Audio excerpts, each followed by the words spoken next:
Intuityvus valgymas nėra tiesiog nuomonė ar iš piršto išlaužta, iš portalo nusirašyta skambi etiketė. Tai yra tikras reiškinys, kurį mokslininkai tyria.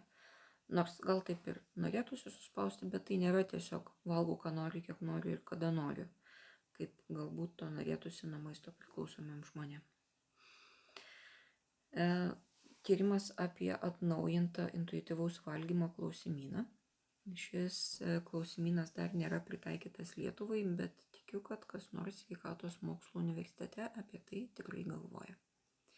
Klausimyno autorių nuomonė intuityvų valgymą nusako šios 4 savybės. Pirma, besąlyginis leidimas valgyti, tai nėra draudžiamo maisto, tačiau tai neatmeta sąmoningo maisto pasirinkimo galimybės. Antra, valgymas dėl fizinių priežasčių, o ne dėl emocinių. Trečia, vadovavimasis alkio ir sotumo signalais, o ne pareiga, proga, maisto kiekio lėkštėje ir kita. Ir ketvirta, suderinamumas tarp kūno ir maisto pasirinkimo, o ne noriu būti kaip Smilga, bet noriu valgyti tik spurgas ir ledus. Skanaus, taikos ir ramybės.